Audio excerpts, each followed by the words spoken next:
ഏവർക്കും ഡെലിഗേറ്റഡ് ലെജിസ്ലേഷന്റെ രണ്ടാമത്തെ ക്ലാസ്സിലേക്ക് സ്വാഗതം. അപ്പോൾ എന്താണ് ഡെലിഗേറ്റഡ് ലെജിസ്ലേഷൻ എന്നുള്ള കാര്യം നിങ്ങൾക്ക് മനസ്സിലായിട്ടുണ്ട്.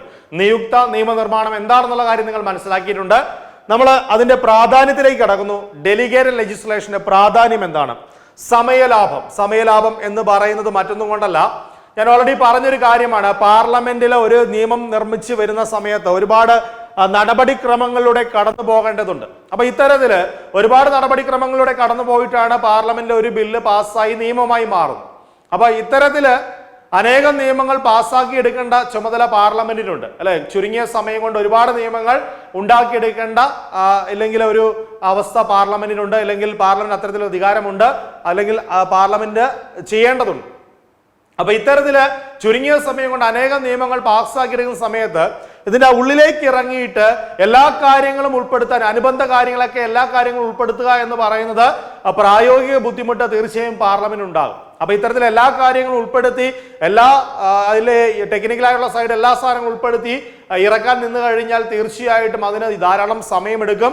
അപ്പൊ എന്തായാലും പാർലമെന്റ് ഇവിടെ ഒരു രൂപരേഖ ഉണ്ടാക്കി കൊടുക്കുകയും നിയമത്തിന്റെ ഒരു രൂപരേഖ അല്ലെങ്കിൽ ആവശ്യമായ കാര്യങ്ങൾ ഉൾപ്പെടുത്തി ഒരു രൂപരേഖ ഉണ്ടാക്കി കൊടുക്കുന്നു. അതിലാവശ്യമായ മറ്റു കാര്യങ്ങൾ ഡെലിഗേറ്റഡ് ലെജിസ്ലേഷനിലൂടെ കാര്യനിർവഹണ വിഭാഗം ചെയ്യുന്നു. അപ്പൊ അത്തരത്തിൽ ചെയ്യുമ്പോൾ അവിടെ ഒരു സമയം ലാഭിക്കപ്പെടുന്നുണ്ട്. അപ്പൊ പാർലമെന്റിന് സമയം ലാഭിക്കപ്പെടുന്നുണ്ട്. മാത്രമല്ല ഈ ഒരു നിയമം പൂർത്തീകരിക്കാനുള്ള സമയത്തിനും ലാഭം ഉണ്ടാകുന്നുണ്ട്. പാർലമെന്റ് ചെയ്യുകയാണെങ്കിൽ ഒരുപാട് സമയം അവിടെ വേണ്ടി വരുന്നുണ്ട്. ഓക്കെ, ഇനി അടുത്തത് പോരായ്മകളില്ലാതെ നിയമനിർമ്മാണം നടത്താൻ സാധിക്കുന്നു.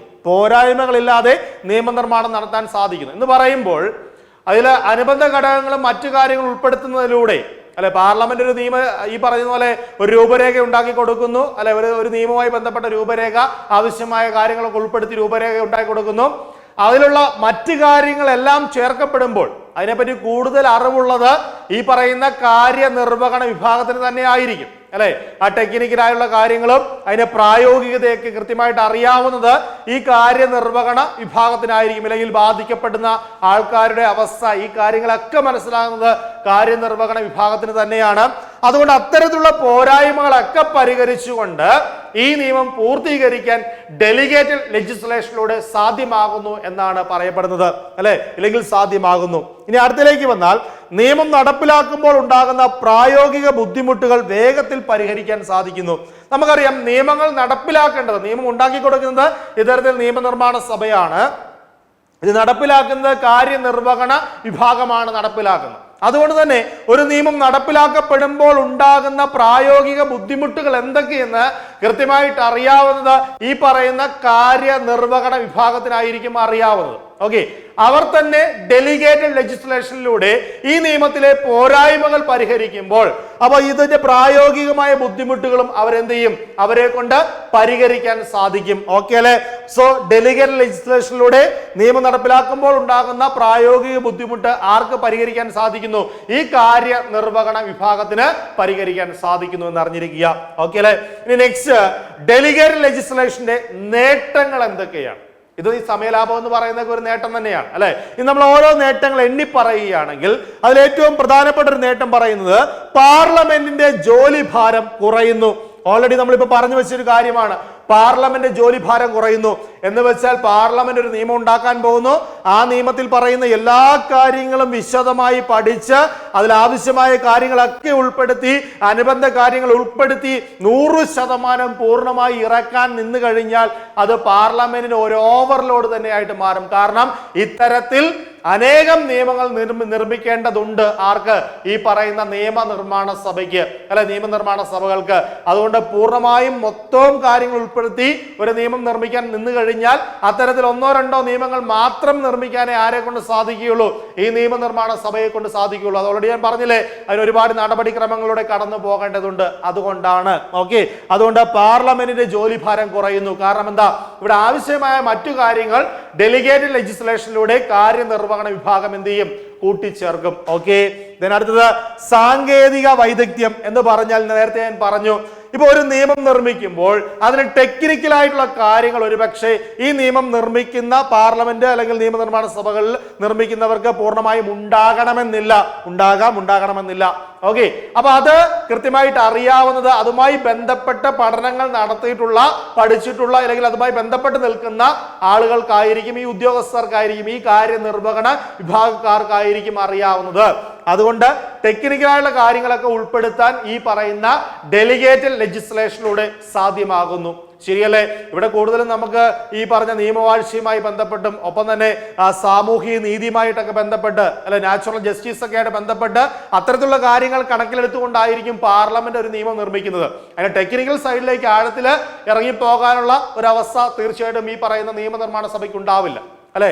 അപ്പൊ ഒരു സാമൂഹികമായ കാര്യങ്ങളും എല്ലാവർക്കും ഒരുപോലെ ആ നിയമം മറ്റ് പ്രശ്നങ്ങളൊന്നും ഉണ്ടാക്കുന്നില്ല, ഇല്ലെങ്കിൽ നിയമവാഴ്ചയ്ക്കെതിരല്ല, ഭരണഘടനയ്ക്കെതിരല്ല എന്നൊക്കെ കണ്ടുകൊണ്ട് അല്ലെങ്കിൽ ആ കാര്യങ്ങളൊക്കെ വ്യക്തമായി പരിശോധിച്ചുകൊണ്ട് മാത്രമായിരിക്കും ഒരു നിയമനിർമ്മാണം ഈ പറയുന്ന നിയമനിർമ്മാണ സഭകൾ അല്ലെങ്കിൽ പാസ്സാക്കിയെടുക്കുന്നത്. അതിൽ ഇത്തരത്തിലുള്ള ബാക്കിയുള്ള സാങ്കേതികമായ കാര്യങ്ങളൊക്കെ അതിൽ കണ്ടുപിടിച്ച് അത് പൂർത്തീകരിക്കാൻ തീർച്ചയായും സാധിക്കുന്ന ആർക്ക് തന്നെയായിരിക്കും? ഈ കാര്യനിർവഹണ വിഭാഗത്തിനായിരിക്കും. സോ ഈ ഡെലിഗേറ്റഡ് ലെജിസ്ലേഷനിലൂടെ അതും സാധ്യമാകുന്നു. ഇനി അടുത്ത വികേന്ദ്രിക തീരുമാനമെടുക്കൽ. ഞാൻ പറഞ്ഞല്ലോ, ഇന്ത്യ എന്ന് പറയുന്ന ഒരു മഹാരാജ്യമാണ് അല്ലെ. ഇന്ത്യ എന്ന് പറയുന്ന ഒരു മഹാരാജ്യമാണ്. ഈ പറയുന്ന 125 കോടിയിലേറെ ജനങ്ങൾ തിങ്ങി താമസിക്കുന്ന ഒരു മഹാരാജ്യം തന്നെയാണ് ഇന്ത്യ എന്ന് പറയുന്നത് അല്ലെ. ഇവിടെ നമുക്ക് വികേന്ദ്രീകരണം തന്നെയാണ് നടപ്പിലാക്കുന്നത്. ഇന്ത്യ എന്ന് പറയുന്ന ഒറ്റ അല്ലെങ്കിൽ പാർലമെന്റ് എന്ന് പറയുന്ന അല്ലെങ്കിൽ കേന്ദ്ര സർക്കാർ എന്ന് പറയുന്ന ആ ഒറ്റൊരു ഭരണസമിതിക്ക് കീഴിൽ അല്ല അല്ലെങ്കിൽ നമ്മുടെ ഭരണം മുമ്പോട്ട് പോകുന്നത്. അത് സംസ്ഥാനങ്ങളായി തിരിച്ചിട്ടുണ്ട്. അവിടെ സ്റ്റേറ്റ് ലെജിസ്ലേറ്റീവ് അസംബ്ലീസ് ഉണ്ട്. അത് പിന്നീട് ലോക്കൽ സെൽഫ് ഗവൺമെന്റ് ആയിട്ടൊക്കെ തിരിച്ചിട്ടുണ്ട്. ഇതൊക്കെ ആവശ്യമാണ്. ഓക്കെ, അതും ഡെലിഗേറ്റഡ് ലെജിസ്ലേഷൻ തമ്മിലുള്ള ബന്ധം എന്തെന്ന് ചോദിച്ചാൽ നമുക്കറിയാം, ഒരു തദ്ദേശ സ്വയംഭരണ സ്ഥാപനം, ഒരു പ്രാദേശികമായ തദ്ദേശ സ്വയംഭരണ സ്ഥാപനം അല്ലെ, അല്ലെങ്കിൽ ഒരു പ്രദേശം, അവിടുത്തെ ജനങ്ങളുടെ ആവശ്യകത അല്ലെങ്കിൽ അവിടുത്തെ ആ ഒരു പ്രദേശത്തിന് അനുയോജ്യമായിട്ട്, ഇപ്പൊ കേരളത്തിന് അനുയോജ്യമായിട്ട് അല്ലെങ്കിൽ ഒരു തദ്ദേശ സ്വയംഭരണ സ്ഥാപനത്തിന് ചുറ്റുപാടുമുള്ള ആ ഒരു പ്രദേശത്തിന് അനുയോജ്യമായ രീതിയിൽ ആ നിയമങ്ങൾ ഒരുക്കിയെടുക്കാൻ വേണ്ടി ഈ ഡെലിഗേറ്റഡ് ലെജിസ്ലേഷനിലൂടെ സാധ്യമാകുന്നു. ഓക്കെ അല്ലെ. അടുത്തത് അടിയന്തര ഘട്ടങ്ങൾ ദ്രുത നടപടി. നമുക്കറിയാം, അടിയന്തരമായ ഒരു പ്രശ്നം ഉണ്ടാകുന്ന സമയത്ത് അത് എന്തുമാകാം? യുദ്ധമാകാം, ആഭ്യന്തര കലാപമാകാം, നാച്ചുറൽ കലാമിറ്റിയാകാം, ബന്ദാകാം, ഹർത്താലാകാം. അത്തരത്തിലുള്ള അടിയന്തരമായ ഏതൊരവസ്ഥയിലും പെട്ടെന്ന് നടപടി സ്വീകരിക്കേണ്ടതുണ്ട്. ആ സമയങ്ങളിൽ പെട്ടെന്നായ ഒരു നടപടി സ്വീകരിക്കേണ്ടതുണ്ട് അല്ലെ. അപ്പൊ ഇവിടെ നിയുക്ത നിയമനിർമ്മാണം നടപ്പിലാക്കുന്ന രീതിയാണ് ഡെലിഗേറ്റഡ് ലെജിസ്ലേഷൻ എന്ന് പറയുന്നത്. അപ്പൊ ഈ ഒരു സമയത്ത് നിയമനിർമ്മാണ സഭകൾക്ക് പെട്ടെന്ന് ചേർന്നുകൊണ്ട് ഇതിനാവശ്യമായ നിയമങ്ങൾ നടപ്പിലാക്കാൻ വേണ്ടിയിട്ട് തീർച്ചയായിട്ടും സാധ്യമാകുകയില്ല, അല്ലെങ്കിൽ ആ ഒരു സമയം കൊണ്ട് നടപ്പിലാക്കാൻ സാധിക്കില്ല. ഇനി അതിനുവേണ്ടി വെയിറ്റ് ചെയ്ത് കഴിഞ്ഞാൽ ഇവിടെ ആവശ്യമായ തീരുമാനങ്ങൾ എടുക്കുന്നത് എന്ത് ചെയ്യും? വൈകും. ഒരു ആഭ്യന്തര കലാപം ഉണ്ടാകുകയാണ്. അപ്പൊ അടിയന്തരമായിട്ട് ഈ കാര്യനിർവഹണ വിഭാഗത്തിന് കുറച്ച് തീരുമാനങ്ങൾ എടുക്കേണ്ടതുണ്ട് അല്ലെ. നാച്ചുറൽ കലാമിറ്റി ഉണ്ടാകുന്ന സമയമാണ്. ആ സമയത്ത് നമ്മുടെ ഡിസ്ട്രിക്ട് മജിസ്ട്രേറ്റ് എന്ന സ്ഥാനമുള്ള അല്ലെങ്കിൽ ജില്ലാ കളക്ടർ വന്ന് അദ്ദേഹത്തിന്റെ നേതൃത്വത്തിൽ പല കാര്യങ്ങളും ചെയ്യുന്നത് നമ്മൾ കണ്ടിട്ടുണ്ട്. അപ്പൊ അത് ഈ പറയുന്ന ഡെലിഗേറ്റഡ് ലെജിസ്ലേഷന്റെ ഒരു ഭാഗമായിട്ടാണ് ചെയ്യുന്നത്. അത് അത്യാവശ്യമാണ്. അപ്പം അടിയന്തര ഘട്ടങ്ങൾ ദ്രുത നടപടി എടുക്കണമെങ്കിലും എന്താവശ്യമാണ്? ഡെലിഗേറ്റഡ് ലെജിസ്ലേഷൻ ആവശ്യമാണ്. ഈ നിയുക്ത നിയമനിർമ്മാണം ആവശ്യമാണ്.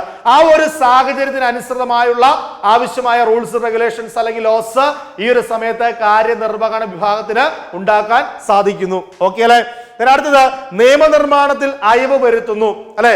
അപ്പൊ ഈ ഡെലിഗേറ്റഡ് ലെജിസ്ലേഷൻ പോസിബിൾ ആകാൻ വേണ്ടിയിട്ട് തന്നെ അല്ലെങ്കിൽ ഡെലിഗേറ്റഡ് ലെജിസ്ലേഷൻ സാധ്യമാകാൻ വേണ്ടി തന്നെ നിയമനിർമ്മാണ സഭ നിയമങ്ങൾ നിർമ്മിക്കുന്ന സമയത്ത് അതൊരു ഫ്ലെക്സിബിൾ ആയുള്ള രീതിയിലായിരിക്കും നിർമ്മിച്ചു കൊടുക്കുന്നത്. അതെ, എന്ന് വെച്ചാല് ഈ പറയുന്ന പോലെ അതിൽ ആവശ്യമായ മാറ്റങ്ങൾ കൊണ്ടുവരാൻ പറ്റുന്ന രീതിയിലായിരിക്കും ഒരു നിയമം നിർമ്മിച്ചു കൊടുക്കുന്നത്. ഉദാഹരണം ഞാൻ നേരത്തെ പറഞ്ഞ RTA ആക്ടിലെ കാര്യം തന്നെ നമുക്ക് എടുക്കാം അല്ലെ. അവിടെ വരാൻ ഈ പറഞ്ഞ പോലെ കേന്ദ്ര സർക്കാരിന് ഈ കാര്യത്തിൽ തീരുമാനം എടുക്കാമെന്ന് നിയമത്തിൽ പറഞ്ഞു വെച്ചത് കൊണ്ട് തന്നെയാണ് അത്തരത്തിലുള്ള മാറ്റം വരുത്താൻ സാധിക്കുന്നത്. അതുകൊണ്ട് തന്നെ അവിടെ ഇനി പിന്നീട് ഈ ഒരു കാര്യത്തിന് വേണ്ടി നിയമം അമെൻഡ് ചെയ്യേണ്ടി വരുന്നില്ല. ഓക്കെ, അതിനുവേണ്ടിയാണ് ഇത്തരത്തിൽ ഈ പറയുന്ന നിയമനിർമ്മാണ സഭ അയവ് വരുത്തി നിയമം നിർമ്മിച്ചു കൊടുക്കുന്നത് അല്ലെ. അതിലാവശ്യമായ കാര്യങ്ങൾ പിന്നീട് ഡെലിഗേറ്റഡ് ലെജിസ്ലേഷനിലൂടെ ഈ പറയുന്ന കാര്യനിർവഹണ വിഭാഗത്തിന് കൂട്ടിച്ചേർക്കുക ചെയ്യാം. കൂട്ടിച്ചേർക്കുന്നതിലൂടെ ഈ നിയമം അമെൻഡ് ചെയ്യുക എന്നൊരു പ്രോസസ്സ് ഇല്ലെങ്കിൽ ആ ഒരു നടപടി ഒഴിവാക്കാനും സാധിക്കുന്നു. ചെറിയ ചെറിയ കാര്യങ്ങൾക്ക് പിന്നീട് അമെൻഡ് ചെയ്യേണ്ട ഒരു അവസ്ഥ ഉണ്ടാകാതിരിക്കുന്നു. ഓക്കെ, അടുത്തേക്ക് വന്നാല് ബാധിക്കപ്പെടുന്ന വ്യക്തികളുടെ താല്പര്യങ്ങൾ പരിഹരിക്കാൻ കഴിയും. ഞാൻ നേരത്തെ പറഞ്ഞ കാര്യം, ഈ നിയമം പാസ്സാക്കുന്നു അല്ലെ, പാർലമെന്റ് ഒരു നിയമം പാസ്സാക്കുന്നു. ആ നിയമം പാസ്സാക്കുന്നത് ഒരിക്കലും ഒരു വ്യക്തിക്ക് വേണ്ടി അല്ല ഒരു നിയമം പാസ്സാക്കുന്നത് അല്ലെ, ഒരു പ്രത്യേക ജനവിഭാഗത്തിന് വേണ്ടി അല്ലെങ്കിൽ ഒരു പ്രത്യേക ആൾക്കാർക്ക് വേണ്ടി ആയിരിക്കും ഒരു നിയമം പാസ്സാകുന്നത് അല്ലെ. ഇപ്പൊ കർഷക നിയമം പാസ്സാക്കി അല്ലെ, കർഷകരുമായി ബന്ധപ്പെട്ട് കുറച്ച് നിയമങ്ങൾ പാസ്സാക്കി. അത് കർഷകരുമായി ബന്ധപ്പെട്ട കാര്യമാണ്. അപ്പൊ അവിടെ ബാധിക്കപ്പെടുന്ന ആൾക്കാരാരാണ്? ഈ കർഷകരാണ് അല്ലെ. അപ്പൊ അവർക്ക് അനുയോജ്യമായ രീതിയിൽ എന്തൊക്കെ കാര്യങ്ങൾ ഈ നിയമത്തിൽ ഉൾപ്പെടുത്താമെന്ന് അറിയാവുന്നത് ഈ പറയുന്ന ഇവരുമായി ബന്ധപ്പെട്ട് നിൽക്കുന്ന ഈ പറയുന്ന കാര്യനിർവഹണ വിഭാഗത്തിനായിരിക്കും. സോ ബാധിക്കപ്പെടുന്നവർ അല്ലെങ്കിൽ ബാധിക്കപ്പെടുന്ന വ്യക്തികളുടെ താല്പര്യങ്ങൾ പരിഹരിക്കാനും ഇത്തരത്തിൽ ഡെലിഗേറ്റഡ് ലെജിസ്ലേഷനിലൂടെ പോസിബിൾ ആകും. ശരിയല്ലേ? യെസ്. അടുത്തേക്ക് വന്നാൽ പരീക്ഷണ അടിസ്ഥാനത്തിൽ നടപ്പിലാക്കാനുള്ള സാധ്യത. ഞാൻ ഓൾറെഡി പറഞ്ഞു വെച്ചൊരു കാര്യം, അടിയന്തര ഘട്ടങ്ങളിൽ ദ്രുത നടപടി എടുക്കുന്നു അല്ലെ. അപ്പൊ ഡെലിഗേറ്റഡ് ലെജിസ്ലേഷനിലൂടെ ഈ അടിയന്തര ഘട്ടങ്ങളിൽ പെട്ടെന്ന് ഈ പറയുന്ന ഈ കാര്യനിർവഹണ വിഭാഗത്തിന് അല്ലെ, ഉയർന്ന ഉദ്യോഗസ്ഥരാണ്, IAS IPS ഉദ്യോഗസ്ഥരൊക്കെയാണ് കേട്ടോ. അപ്പൊ ഈ പറയുന്ന കാര്യനിർവഹണ വിഭാഗം പെട്ടെന്ന് അവിടെ ആവശ്യമായ നിയമങ്ങൾ നടപ്പിലാക്കുന്നു അല്ലെ. അപ്പൊ അത്തരത്തിൽ പെട്ടെന്ന് നടപ്പിലാക്കിയ ഒരു നിയമം, ആ നിയമം എന്ന് പറയുന്നത് എന്തെങ്കിലും പ്രശ്നമുള്ള ഒരു നിയമമാണെന്ന് കരുതുക. ആ നിയമം ഈ പറയുന്ന പോലെ ബാധിക്കപ്പെടുന്നവരുടെയോ അല്ലെങ്കിൽ ആ ഒരു സാഹചര്യത്തിൽ എന്തെങ്കിലും പ്രശ്നം ഉണ്ടാക്കുന്ന ഒരു നിയമമാണ്, അല്ലെങ്കിൽ അടിയന്തരമായി അവർ ഇറക്കിയ ഒരു ഓർഡർ, ആ ഓർഡർ ഈ ബാധിക്കപ്പെടുന്നവർക്കോ അല്ലെങ്കിൽ ആ ഒരു സാഹചര്യത്തിനോ ചെറിയ രീതിയിൽ എന്തെങ്കിലും പ്രശ്നം ഉണ്ടാക്കുന്നതാണെന്ന് കണ്ടു കഴിഞ്ഞാൽ ഉടൻ തന്നെ അത് പിൻവലിച്ച് പുതിയൊരു ഓർഡർ ഇറക്കാനും ഇവർക്ക് സാധ്യമാകുന്നു. അപ്പൊ പരീക്ഷണാടിസ്ഥാനത്തിൽ ഈ ഡെലിഗേറ്റഡ് ലെജിസ്ലേഷൻ നടപ്പിലാക്കാൻ സാധിക്കും. പരീക്ഷണാടിസ്ഥാനത്തിൽ നടപ്പിലാക്കുക എന്ന് പറഞ്ഞാൽ ആദ്യം ഇറക്കിയ ആ ഒരു ഓർഡർ, ആ ഒരു ഉത്തരവ് അല്ലെങ്കിൽ ആ ഒരു ലോ എന്ന് പറയുന്നത് അല്ലെങ്കിൽ ആ ഒരു റൂള് എന്ന് പറയുന്നത് അത് കൃത്യമായില്ല, അനുയോജ്യമല്ല, ആ സാഹചര്യത്തിന് അനുയോജ്യമല്ല എന്ന് കണ്ടു കഴിഞ്ഞാൽ എന്ത് ചെയ്യാം? അത് ക്യാൻസൽ ചെയ്തിട്ട് അത് അല്ലെങ്കിൽ അതിനെ മെച്ചപ്പെടുത്തിയിട്ട് അതിനെ കുറവ് പരിഹരിച്ച് മറ്റൊന്നിറക്കാനും സാധ്യമാണ് ഡെലിഗേറ്റഡ് ലെജിസ്ലേഷനിലൂടെ. പാർലമെന്റ് ഇത് ചെയ്യാൻ നിന്ന് കഴിഞ്ഞാലുള്ള പ്രശ്നം എന്താണ്? അപ്പം പാർലമെന്റ് ഇറക്കിയ ഒരു നിയമം ഇത്തരത്തിൽ ക്യാൻസൽ ചെയ്യണമെങ്കിലോ പുതിയൊരു നിയമം പാസ്സാകണമെങ്കിലോ അതിൽ ഒരുപാട് നടപടിക്രമങ്ങളിലൂടെ കടന്നു പോകേണ്ടതുണ്ട്. അപ്പൊ ഇത്തരത്തിൽ കുറെ ഗുണങ്ങൾ, നേട്ടങ്ങൾ എന്തിലൂടെ ഉണ്ട്? നമ്മുടെ ഡെലിഗേറ്റഡ് ലെജിസ്ലേഷനിലൂടെ സാധ്യമാണ്. അപ്പം ഇത് ആവശ്യമാണ് അല്ലെ. ഒരു ജനാധിപത്യ രാജ്യത്തില് നിയമങ്ങൾ ഉണ്ടാക്കേണ്ടത് ജനപ്രതിനിധികളാണ് നിയമങ്ങൾ ഉണ്ടാക്കേണ്ടത്. എന്നിരുന്നാലും ഒരു നിയമം ഉണ്ടാക്കപ്പെടുമ്പോൾ ആ നിയമത്തിലെ പോരായ്മകൾ തീർച്ചയായും എന്ത് ചെയ്യണം? പരിഹരിക്കപ്പെടണം. അത് പരിഹരിക്കപ്പെടണമെങ്കിൽ നമുക്കറിയാം ജനപ്രതിനിധികൾ കൂടുതലും കാണുന്ന എന്താണ്? സാമൂഹ്യ പ്രശ്നങ്ങളാണ് അവര് കണ്ടിട്ടുള്ളത്, അല്ലെങ്കിൽ അവര് പരിഹരിക്കപ്പെടുന്നത്, അല്ലെങ്കിൽ നമ്മുടെ നിയമവാഴ്ചയ്ക്ക് എല്ലാവർക്കും തുല്യനീതി നടപ്പിലാക്കണം എന്ന് ആഗ്രഹിക്കുന്ന ആൾക്കാരാണ് അല്ലെ. അപ്പൊ അത്തരത്തിലുള്ള എല്ലാ കാര്യങ്ങളും അവർ ശ്രദ്ധിക്കും അല്ലെ. അപ്പൊ അവർക്ക് ഒരു ചെറിയൊരു പോരായ്മ എന്ന് പറയുന്നത്, ഈ പോരായ്മ ഉണ്ടാകാം അല്ലെ. ഒരു പോരായ്മ എന്ന് പറയുന്നത് ഇത്തരത്തിൽ ഇതിനുള്ളിലേക്ക് ഇറങ്ങി മറ്റു വിഷയങ്ങൾ പഠിക്കുക എന്ന് പറയുന്ന ഒരു പ്രായോഗിക ബുദ്ധിമുട്ട് അവർക്കും ഉണ്ടാകാം. ആ ഒരു പ്രായോഗിക ബുദ്ധിമുട്ടൊക്കെ തന്നെ ഈ ഡെലിഗേറ്റഡ് ലെജിസ്ലേഷനിലൂടെ ഇല്ലാതാക്കാൻ സാധിക്കുന്നു എന്നതാണ് അതിന്റെ ഒരു പ്രാധാന്യം വർദ്ധിപ്പിക്കുന്നത്. അപ്പൊ എന്തായാലും എന്താണ് ഡെലിഗേറ്റഡ് ലെജിസ്ലേഷൻ എന്നും അതിന്റെ പ്രാധാന്യം, അതിന്റെ നേട്ടങ്ങൾ എന്തൊക്കെയാണെന്നും ഈ ക്ലാസ്സിലൂടെ മനസ്സിലാക്കിയെന്ന് വിശ്വസിക്കുന്നു. അതിന്റെ ബാക്കി അല്ലെങ്കിൽ അതിന്റെ പോരായ്മകൾ എന്തൊക്കെയെന്ന് നമ്മൾ അടുത്ത ക്ലാസ്സിൽ ഡിസ്കസ് ചെയ്യുന്നതായിരിക്കും. Thank you so much.